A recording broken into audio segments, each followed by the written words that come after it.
Hello, I'm Stephen Mayne, contributor and intelligent investor, founder of Crikey and shareholder advocate. And I'm James Thomson, senior Chanticleer columnist at the Australian Financial Review. And we are the Money Café, James. That's normally Lily and Thompson, but Lily, aka Cola, has the week off, so I'll be the Max Walker today, first change. And I guess, James, the hot take is it's 8 o'clock in the morning today. CBA's result is out at 7:30. Only 1,000 pages of material to digest. So what have you made of it so far? Look, it's very much bang in line with consensus. So cash profit, I should say, is up about 4% to almost $11 billion. It looks like an extremely CBA-ish result to me. And what I mean by that is they're just a bit better than everyone in almost everything. So lending volumes are up, particularly in the business bank.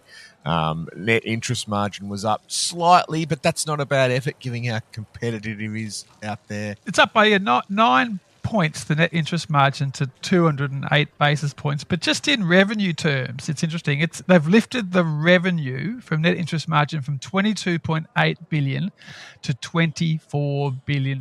That is one heck of a lot of cash to be making on your net interest margin. $24 billion for the year. Yeah. I guess if there's one thing you might call out, it's that operating expenses are rising faster than operating income.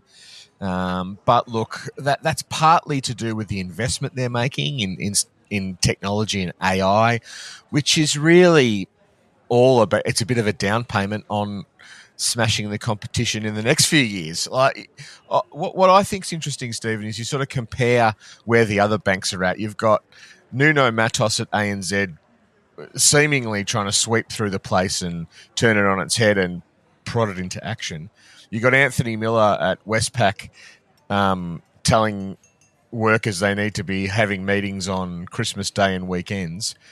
I think, CBA shareholders and CBA board and executives to be sitting back saying, look, we'll just keep doing what we're doing. This is everyone else can scramble. We'll just keep floating along.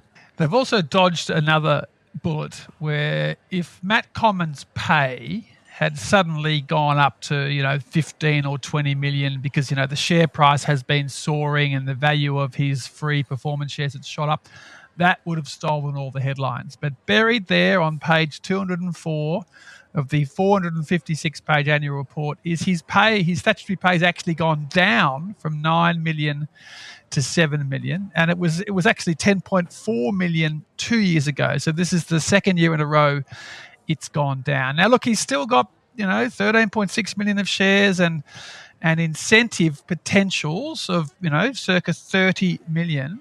But I think the fact that record profit, surging share price, and CEO's headline statutory pay figure is down 2 million. I think the politics and the optics of that is actually well played, CBA. Yeah. No, they don't make. They don't get too much wrong, CBA, so good on them. I'm not entirely sure it explains the runaway share price, Stephen. There's some really interesting slides in the presentation that says that just shows you how bank returns on equity have fallen in the last decade or so, and how far below the rest of the world they are, which I think is Common trying to make a bit of a point, saying, be careful how you lean on us. We're perhaps not the giant business you think we are. But look, this is an incredibly impressive bank, incredibly impressive management team. They just don't make too many mistakes. Yeah. It's a big part of it. No, look, I agree. And I mean, I actually think the fair chance the share price, the market cap was 299 billion. The stock's at 178.80. Everyone agrees it's ridiculous. Everyone has a sell order on it. So I would actually think the bank's probably hoping that the stock price ticks down a little because it is just ridiculously priced to perfection. I mean, it is a bubble. 10% of the index. So I don't think they'd be too disappointed if the share price dropped 2 or 3% today, as sort of reality set in that they're not having double digit profit growth. It's yes, their profits at 10 billion, but it's not going to hit 15 billion in 5 years. It's not an enormous growth stock. It's just a cash machine, and it is worth reflecting on that cash. The final dividend of $2.60 a share means that the total payout for the year will be $4.85 a share. It is edging up towards actually matching the $5.40 float price back in 1991. I mean, 1 year's dividend is now $4.85 versus a $5.40 float price. So those 800,000 shareholders, September 29, they're going to get $4.34 billion in dividend payments, all fully franked, because of the $4.5 billion corporate tax bill that they will pay on this result. Because it's a $10 million profit, but it's actually a $14.5 billion profit. Then the tax ban comes in for $4.5 billion, which is a big tax bill, allows for all those fully franked dividends, which the punters love. It's a fair chunk, yeah. No, it's as you say, it's impossible to justify that share price. But I guess if there was one justification that shareholders should want, it's that at least this thing is being so well run. And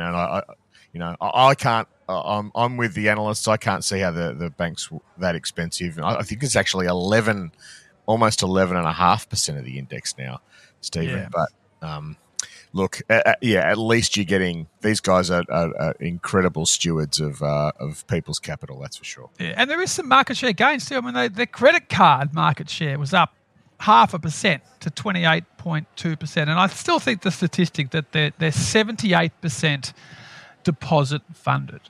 I mean, that is just incredible. In terms of why are they so much more valuable than the others, the dominance in deposits and the net interest margin you can make on that, as well as being the biggest in virtually all categories except business lending, where NAB is still number one. I mean, it's just a machine. That is the common tweak, by the way. That is the thing that Matt Common has focused on. Like, I think CBA always been known as a big lending mortgage machine, but the dominance that has been entrenched in deposits and transaction accounts, that's the little thing that Common's brought that makes all the customers so sticky, and that'll be his big legacy, I think. Yeah, and plus little cherries on top, like ComSec. I mean, that's just an absolute machine in retail broking. I mean, and that feeds into the flywheel, because it's very easy to be a ComSec customer and a home loan customer and a credit card customer, and all your accounts are linked, and you're too entangled with your bank to ever leave them. Yeah, it's a bit like your iPhone, Stephen. Well, that's right. That's right. So you'll speak to Matt Common today, because I mean, as the number one business commentator in the country, profit season is massively busy for you. You must have a conga line of CEOs lining up, making themselves available for you. So how will it work today? Like, you'll speak to Matt Common, and how many other CEOs are you speaking to directly, like in person or on the phone, so far during the reporting season?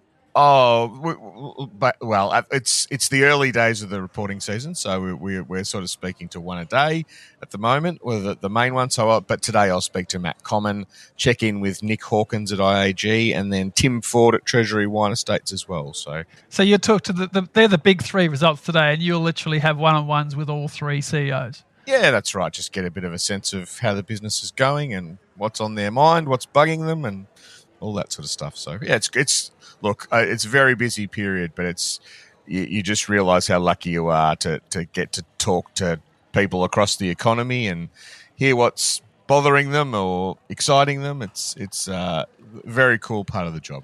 And last night you just had time to pop into the Rio Tinto Melbourne office and have a one-on-one with outgoing CEO Jacob Stollsholm. I mean, yeah. No, Jacob, he was in good form. He's I think he's stepping down after having done a pretty good job turning Rio around. If you think, when he came in December 2020, Rio was in the middle of that Juukan Gorge scandal where they'd blown up an Indigenous site in the Pilbara. That they were being pilloried for some pretty poor operational performance. Had a bunch of things sort of up in the air that they couldn't proceed with their mine in Mongolia, Oyu Tolgoi. And 5 years later, Stollsholm's fixed a lot of that stuff. He's gone into the into the culture of Rio and made adjustments there. You know, they had a huge problem with bullying and harassment that he's worked to address. I mean, he is the first to admit that job's not done. But, you know, the way he has fought some of these fires will set it up for the next person. So, and I still think he shouldn't have been eased out. But look, I think we could talk about it all day. But I thought he was doing a good job, and I was very surprised to see him exit the way he did. But look, you know, maybe a clash with the chair, but it was surprising to see. Rio's interesting. They're one of the few companies that release their results after the market has closed. I noticed last night that Computershare did the same. I actually don't mind that because it's a massive rush in the morning before the market opens at 10 a.m. I actually think it makes more sense for some companies to spread the load across the day and release the results after the market closes at 4 o'clock, because you've then got more time to digest the data before trading starts at 10 a.m. I mean, are you a fan of that? Absolutely not. No. Ruins your day? It ruins the day. I mean, Rio you can understand because they're dual listed, so they're trying to catch the trying to do the right thing by the investors in London and Australia. I can get that. They come out at 4 o'clock. Computershare, I don't get at all. I mean, I know they're US based, but I think their home is, you know, in Collingwood in Australia. Yeah. They should be talking to investors in our time. Instead, we get the results and then we get the discussion the next day.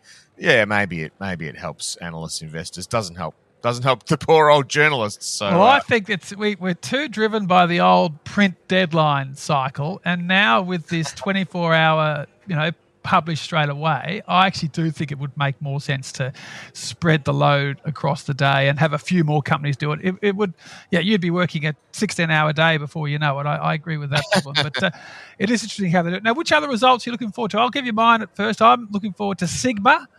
August 27th, Chemist Warehouse. The first Virgin result. Qantas was always interesting, August 28th. And then the big retailers, Coles, Woolies and Wesfarmers / Bunnings. I always find them interesting. But have you got some you're particularly looking forward to? Oh, I think BHP will be interesting. I think Wesfarmers is a really interesting one for me. I think I was at an investor presentation the other day. I think I've got these numbers right. The shares are up about 75% in the last 2 years. The earnings are up about 2%, which to me is sort of typifies what's happening in the ASX. Companies, good companies, great companies even, are being bid up well over what their earnings are telling us. CBA is another example. JB Hi-Fi is another example from earlier in the week. You know, how are these companies going up 50, 60, 70 times when their earnings are static? It does not make any sense to me. And I wonder if there's a crunch that'll come one day when investors suddenly say, what am I paying for here? Yeah. But Stephen, interestingly, I reckon perhaps the biggest result of profit season is on August 27 or the morning of August 28 our time. That's Nvidia. The June quarter result from Nvidia will be huge. And they're the only big techer that runs on the fiscal year, June 30. So the other six all had their results over the last couple of weeks, and then Nvidia is out on their own at the end of August. And interesting that they're why are they so slow? I mean, I have a thing about companies that wait until the last day of the reporting season. So in Australia, you've got a month to do it. You've got to get them out by the end of August. So Friday, August 29, you will have between 250 and 300 results. I've been tracking this for over a decade. It's always the dogs, the penny dreadfuls, the ones that you don't want you to notice. So disappointed to hear that Nvidia is so slow in explaining the profits that justify their $4.5 trillion US market cap. Well, I'm sure nobody is going to miss their results though, Stephen. They won't be able to hide, and yeah, look, it'll be a fascinating. Well, I have to talk about the Trump shakedown, as you called it, the 15% sales tax for chip sales into China. I mean, that is outrageous. It's just unbelievable the way this is going down. And look, there's a pattern here, right? So we've seen Trump threaten Apple's iPhone. Threatened to hit the Apple's iPhone imports with a massive tariff. And then lo and behold, there's Tim Cook in the Oval Office giving old Trump a 24-carat bauble and promising to invest $600 billion over the next 4 years. Then Trump blocks Nvidia exporting these chips to China. Lo and behold, there's a deal all of a sudden where Nvidia agrees to pay 15% of its revenue it makes in China to the US government. I mean, I just like the level of interference by the government in private markets is breathtaking. We haven't seen anything like this.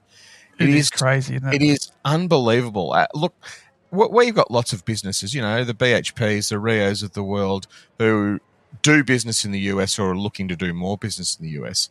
I wonder how you sort of think about what you might have to give up or what deal you might have to do to get what you want. It's a fascinating development.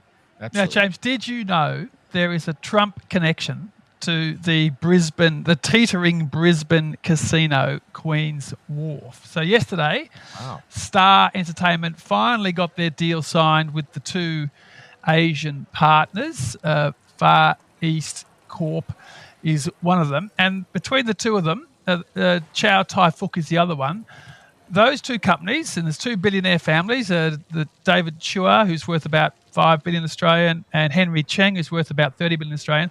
They were joint venture partners with Trump on the $4 billion 7-apartment tower Trump Place development in Manhattan about 20 years ago.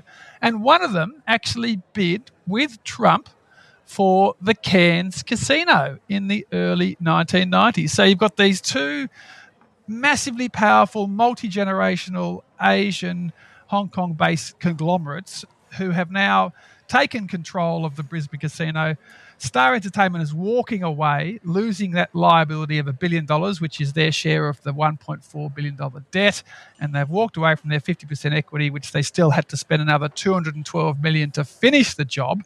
But these two Asian billionaires have got to find someone to operate this casino, and it looks like they're going to sack Star and probably appoint Crown to run their new Brisbane casino. So interesting deals, and interesting where the probity sits as to where the Queensland government sits in allowing these two massive players, one of whom was a long-term partner of Stanley Ho's in Macau, to actually come in. They can own the casino, but they're going to have to probably find someone else to run it, and that may well be Crown if they do sack Star Entertainment as the operator, which is what they appear to be aiming to do. No pun intended, Stephen, but this is a massive punt, isn't it? Because at the moment, it's hard to see how you run a legitimate casino business by all the rules and make a sustainable profit. Well, that's right. I mean, if you have to identify every single customer and if you have to not do cash, I mean, yeah, the bottom line is the casinos have historically been cash businesses, and the high roller thing has relied on all sorts of dark money and not identifying. So as soon as you come in and say really tough regulations on who's at the tables, and it's all got to be, cash is limited and you've all got to do it with accounts and everything else, the high roller stuff just dries up. And then you've got 5,000 pokies venues all over the country competing with your casinos. So you haven't even got monopolies from a poker machine point of view. So it's, shareholders in Star have lost $4.5 billion so far. They still could go broke, even though they've got off. And if Austrac goes ahead with the $400 million fine, which Justice Michael Lee of Brittany Higgins fame is sitting on and will decide it in September. Yeah. And because Star has said they can only afford $100 million, and Austrac's saying hit them with $400 million. So, I mean, that could be the end of them. Yeah, it's a messy situation, isn't it? Yeah, it's quite a soap opera. Now, let's do some questions, James. But before we do that, let's have a quick word from our sponsor. Want to own tomorrow's bargain, not yesterday's winner? The Intelligent Investor Australian Equity Income Fund might be exactly what you're looking for. It avoids expensive sectors, favours unloved opportunities, and positions itself for what's next. The fund is built to generate income while still achieving capital growth, a great combination for long-term investors. For a limited time, you can invest in the fund with zero brokerage fees directly with Intelligent Investor. Head to offer.intelligentinvestor.com.au/INIF to learn more about the fund and whether it's right for you. Okay, Alex says, thanks for the podcast. My first request is for Alan. and we'll pass this on. It's that the ABC has a weekly article to catch me up on the charts that Alan and his colleagues present on the news during the week. Good idea. And Alex says, I have a niggling feeling that I'd like to get checked. I'm a 35-year-old mum of 4. My husband and I are engineers in the resources sector. We should have a decent household income, right? But when I recall the life of my parents at 35 years old, they seem to have so much more disposable income. Dad was a tradie, mum was in retail, and they had room for a failed family business. Yet they could cover private schooling, a house by the beach, premium brand groceries. I don't want to whinge because we're going better than many of our friends, but it's an observation as I reflect on my childhood. Am I right? Stephen, is Alex right?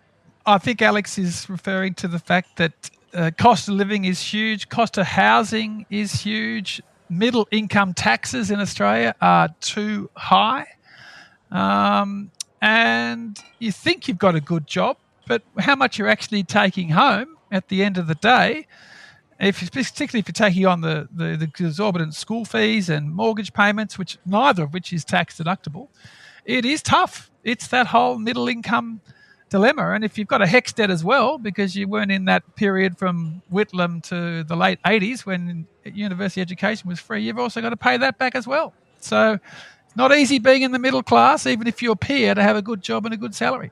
Yeah, I think Alex, the big difference between you and your parents is that housing cost. You know, you will be such a bigger chunk of your income will be going on housing costs.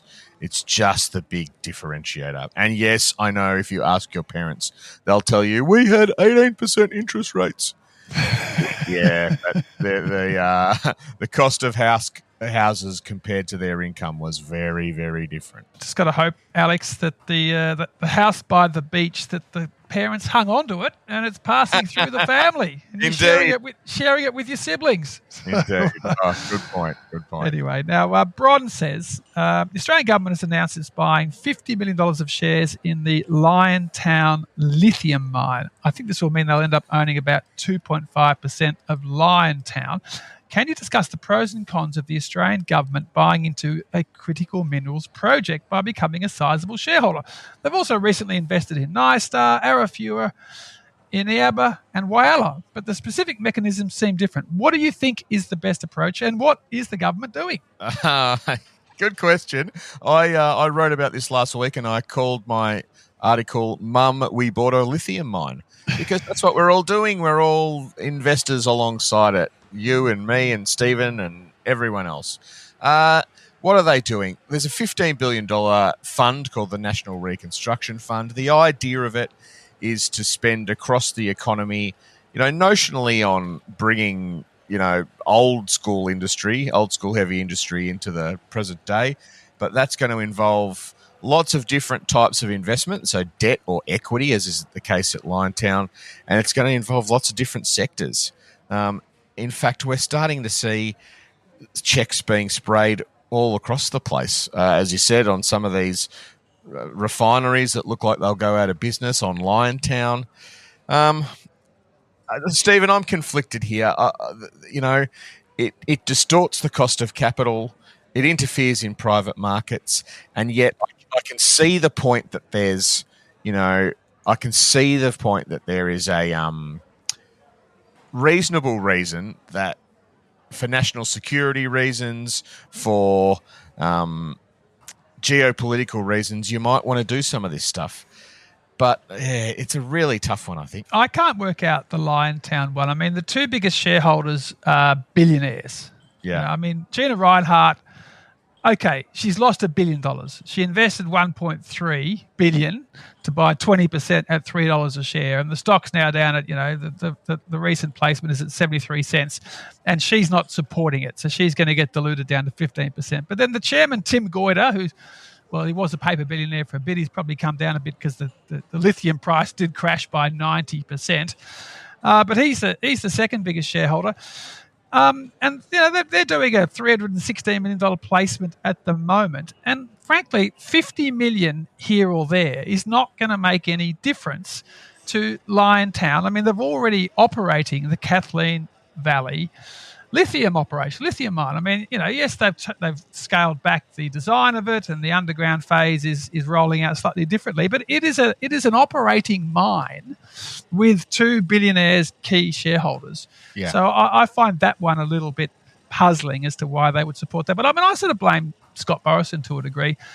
When he was Prime Minister, this is when the spraying around of all sorts of investments and loans to all sorts of projects. I mean, there were literally close to 20 ASX-listed companies that received some sort of a handout from the Morrison government in the lead up to the election. So the opposition has no credibility in saying to the Labor government, hey, what are you doing on this? What are you doing on that? Because the old whataboutism argument, both sides have been up to their eyeballs in cutting checks to listed companies.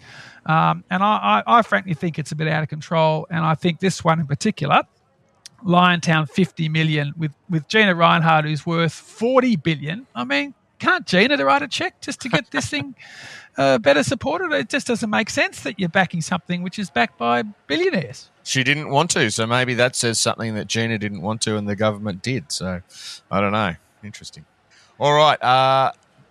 FD asks, given how bad the ASX has been at running the recent TPG stuff up, why hasn't the Australian Shareholders Association called for a sacking of the board and executive? Is that a bit drastic, Stephen? Well, I mean, Australia is actually pretty good at moving against chairs and CEOs when something goes wrong. I mean, Qantas, Richard Gordon, Alan Joyce, both out. And ASX actually did that. So Dominic Stevens, the previous CEO, he got moved on 3 years ago, and Helen Lofthouse came in.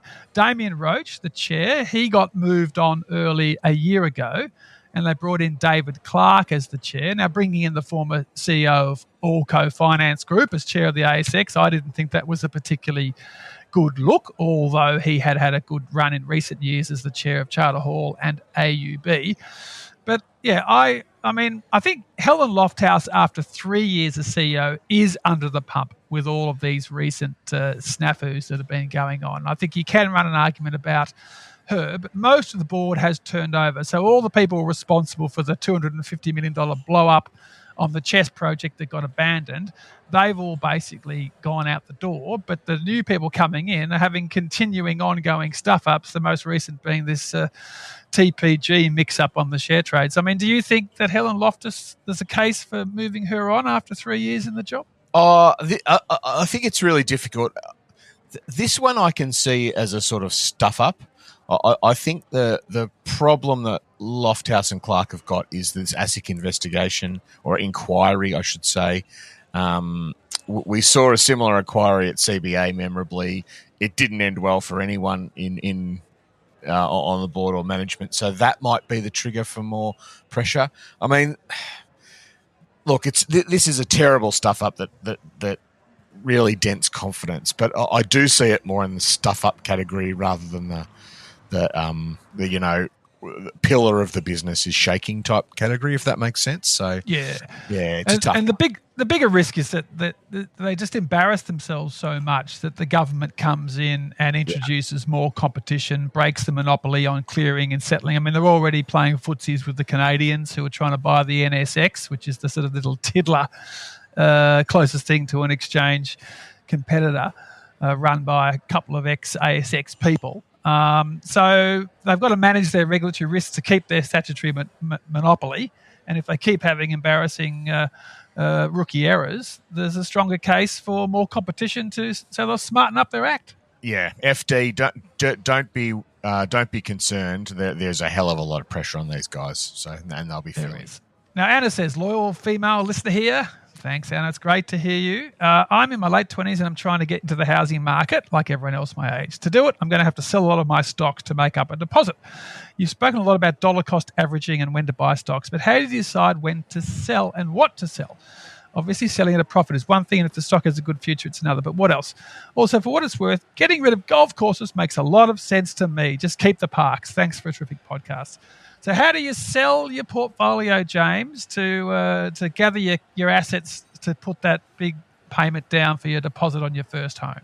Well, I should say before we get to that, Stephen, there were a lot of golf course related questions still this week, but there was also a listener who said, let's stop talking about golf courses, please. So maybe we'll let Anna have the last word on that. How do you decide what to sell? I've been thinking about this, and I don't quite know what to tell Anna. I guess you want to sell...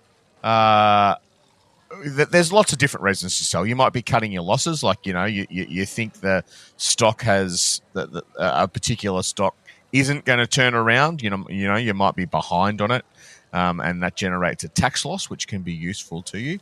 But I think Anna's point is broadly right. You're looking to keep the stocks that you think have got the brightest future.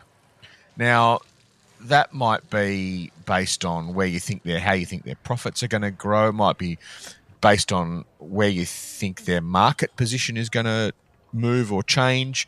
It might be based on how you think they're going to be disrupted by new technology. So those aren't easy questions to answer, Stephen. In some ways, they're more art than science, I reckon. I don't know. Is there something more concrete we can give, Anna? Well, I'd just say sell it at record highs because the market is at a record high, but obviously you've got to time your capital gains tax liabilities. And it's best not to liquidate the portfolio like the week before your deposit or settlement date on the property. But I'd perhaps wait until you've actually signed a contract on a property, because you don't want to liquidate everything and then you have 6 unsuccessful runs at auctions and suddenly you're sitting on cash for 6 or 12 months. I mean, I remember going through this when I was young. I stuffed up entirely. I bought off the plan. I thought I was loaded. I had $110,000 worth of shares, but, there was a big margin loan there. And then when Becton finished the damn thing a year early, I liquidated the lot. I only suddenly had 40 or 50. I had to pay tax, and I had to get bailed out by my old man to actually complete the purchase. So I mistimed it. The bank of mum and dad was running even then. Yeah, no, I mistimed it because I thought I was richer than I was because I had this big share portfolio, but I also had the big margin loan. And then I exited at the wrong time because I had to exit in a great rush because all of a sudden the settlement on this off the plan East Jollymont apartment was 12 months earlier than expected. So, get your timing right, but don't just liquidate everything too early and try and get out at the best prices you can. But I'm assuming you've got to eventually sell the lot because once you're going into housing, you've got to keep your mortgage down and so there wouldn't be any long-term holds when you're switching from stocks as a saving device to then the big play on your first home and the big mortgage. Yeah, fair enough. Katie says there's growing work by engineer Saul Griffith and Rewiring Australia showing that electrifying homes using solar, batteries, heat pumps and electric vehicles now pays for itself within a few years and improves household cash flow by thousands of dollars annually. Given the clear economic case, why aren't more Australians making the switch? Is it a case of poor policy, a lack of finance options, or just a behavioural blind spot? Well, look, we do still have the highest rooftop solar in the world by a lot, but that doesn't plug in, pardon the pun, with our low take-up of EVs. I mean, you would think I've just spent $1,000 of petrol driving up and down to Queensland. You would think we'd have much higher penetration with EVs charged and powered off rooftop solar, like the Scandinavians. So, in some of those Scandinavian countries, it's more than 90% of new car sales are EVs. So I think there's probably a fair case that we have missed the boat and maybe we do need a few more EV subsidies, although it looks like it's going the other way, isn't it, James? And we're going to have a road user charge introduced on electric vehicles with the federal government working with the states on that, which would be a further disincentive for people moving to EVs. Yeah, I think Katie's right. Saul's a really interesting guy. I must say, though, a big part of his pitch or his policy proposal is the finance part of it. So he was very big, at least a few years ago, and I'm sure still is, on governments providing upfront financing or either through some sort of subsidy or loan scheme that could allow a household to make some of these changes. A heat pump, solar panels, battery, they're not cheap. And so Saul's argument was that you extend a loan to the household, you get this to spend the capital, they pay you back through the savings, and we get this carbon carbon reduction as well. So I think Katie's nailed it. I think it's the lack of finance options. The government hasn't sort of embraced that idea of, in a way, you need to spend money to make money and reduce carbon in the sort of at the scale that Saul Griffiths has suggested. So I reckon that's a big part of it. I agree. Now, Mark says, my question concerns the discussion about housing supply and the need to increase the population density in our major cities. Why is no one talking about increasing the size of our regional centres rather than turning our already crowded major cities into mega cities? There'd be significant benefits, not least of which would be in terms of amenity and quality of life. Also, cities of 1 to 2 million people are large enough to support the full range of services and opportunities you expect from a modern city. And then Mark goes on to mention that in Germany, there's a whole bunch of big companies, Bayer, VW, SAP, which are based in small regional centres. Why don't we offer incentives to get some of our big corporates moving to regional centres as part of a decentralisation strategy? Well, Mark, I've got good news for you, mate. There has been this proposal has been taken up most recently in the productivity debate by Westpac. They made Anthony Miller, the CEO there, made a really good argument, I thought, that we need to start planning and investing to create the next 5 regional cities. And Westpac used their own sort of bank branch network as an example. You know, it's very hard to support a bank branch when a town or a city's got less than 100,000 people in it. So you need to get to that 500,000 to 1 million sweet spot, which is sort of what Mark's saying. And I thought this was a really clever idea. You know, let's have 5. Let's pick 5 regional cities and make them into big infrastructure hubs with appropriate housing and appropriate infrastructure, appropriate industry. I think it's an idea that will come. You know, I was just up in Canberra for my nephew's 21st on the weekend, driving back from Queensland, and there's so much space in Canberra. The facilities are so good. I reckon you could run a good argument for just building an enormous amount of housing in Canberra, offer some subsidies for some corporate relocations to Canberra, and have a drive to get Canberra's population to 1 million by 2050, because it is just so spread out. And it's so gold-plated in terms of all the facilities that it's got, and it's so easy to get around. For me, I know we hate inland cities and we're so coastal obsessed. And the other one I'd love to see is, James, do you know why Tasmanian House of Representatives seats only have about 100,000 voters and the rest of the country have 140, 150,000? Because the Constitution says that no state can have less than 5 seats.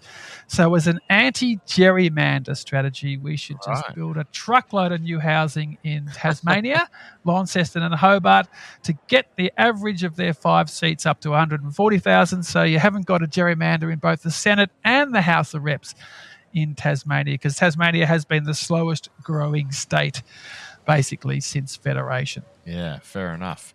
All right, I'm going to skip a few in the interest of time here, Stephen. Thomas asked us, do you think we could ever see a government itself taking up the task of housing development rather than outsourcing to developers? We can see complications like increased demand on construction and government not wanting to assume the risk. The government wants to be seen as doing something about the issue. To me, this is the answer, not deregulating the built environment at the behest of construction and property lobby groups. Look, I actually agree with that. I think that one way to get development moving is for anything which has a permit but is struggling to get off the ground economically, that government sort of backed housing authorities come in and buy 5 or 10% of the apartments to get the actual development over the line. And then equally, I still can't work out why governments just don't go and buy existing housing to increase the stock of affordable housing. I mean, we are just so underdone in terms of government housing, but we always just seem to go back to incentives for developers rather than the government itself just saying, we're going to stimulate demand by actually buying a few units to get this apartment tower started, a bit like what they're doing with this Kathleen Valley lithium mine with Liontown, and then also buying up some existing stock. I mean, I think it's the easiest way home, and I think it's a really good case that Thomas makes, that government should start writing checks to get actually more housing built directly. Yeah, well, there you go. Okay, fair enough. Now, John says, as part of the capital gains tax review, as part of the productivity debate, it should not be too hard given that capital gains profits enjoy such a special treatment over personal income earnings. And John suggests a 50% capital gains discount should only apply for assets held for 5 years, then 40% discount for 4 years, down to just 10% for 12 months. He also argues that we should be including the family home into the capital gains tax net. But do you agree, James, that the 50% discount if you hold something for 12 months is just too blunt and too simple, and there should be bigger incentives for holding something for longer, so you get rid of short-termism, which is why this was originally introduced, to stop day traders making profits and make you hold something for 12 months. But why not extend that out to 5 years? I'm not sure, Stephen. I haven't thought of it like that. I'm just trying to think of what short-termism we're avoiding. I have no idea of the stats on how long people hold assets for. I think that would be an interesting thing to understand before we jumped into that. For example, how many investment properties would seriously be sold after 12 months? I don't know. My gut tells me not too many.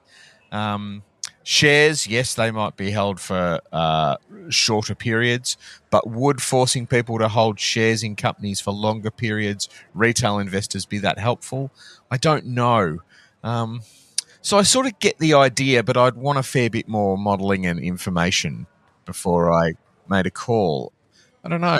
Does it tempt you? Oh, look, I think the tax incentive is too generous, the 50% discount. So if you spread out the time qualification, you are actually just removing some of what is arguably too generous a tax subsidy. So that's why I'm attracted to it, because overall the incentive is too generous. Now, James, you've got Matt Common on hold. I'll let you choose the last question that we're going to deal with this week. Tamarin says, love the podcast and enjoy the Q&A the most. My question is related to the impact house prices will have on the general economy, i.e. businesses, over the next decade or two. Once all the cashed up baby boomers have stopped spending money on holidays, building investment properties, eating out in new cars. My generation, that's the millennials, and other generations of all their disposable income tied up in mortgage repayments and childcare costs simply don't have enough left over for anything else. My husband and I are both full-time workers and earn a good salary and still don't have much left over. Surely we can't be the only ones. Do you think the government has modelled this out in any way in their analysis? Who's going to keep these industries afloat? It's an interesting way of thinking of it, I thought. Stephen? It is, and I'm sure it will come up in next week's, well, it was the Productivity Roundtable, now rebranded the Economic Roundtable by the Prime Minister, who was a bit concerned that the debate was getting out of control with those 900 submissions. But look, it's just a generational inequity question. There are too many subsidies for the elderly and for the asset owners of Australia, and it's too hard to get ahead if you're starting with nothing, particularly with those massive sort of the middle income tax level. So I don't think there's any issue with those industries collapsing, because the wealth will pass down to those who win the lottery in terms of family wealth passing through. So there'll still be plenty of people to go on all those cruises and sit in the restaurants 5 days a week. But there is a big generational inequity issue, and I do think that there should be, tax cuts for Middle Australia and bigger taxes on the wealth owners of Australia. Are you with me, James? Are you with me? Oh, yeah. Well, we're going to have to change something. But I'm starting to. My optimism about the economic/productivity roundtable is starting to fade. It feels like Chalmers has tried to let 1,000 flowers bloom, and now Elbow is trotting on the garden bed. I'm not against the idea that we need to review the way taxes are going to work for the next few decades. I'm just starting to worry, Stephen, it's not going to happen next week. No, it's certainly not. Which is James, Tell Matt Common I'm very happy with the performance of my one Commonwealth Bank share. I might even give him a pass at the upcoming AGM. But that's all we've got time for. So thanks for listening to today's episode of the Money Café. I'll be back next week with the boss, DK Lilly, aka Alan Kohler. So send in your questions and we'll answer it together by emailing themoneycafe@eurekareport.com.au. Until then, I'm Stephen Mayne, contributor to Intelligent Investor, founder of Crikey and shareholder activist. And I'm James Thomson, senior Chanticleer columnist at the Australian Financial Review. Over and out.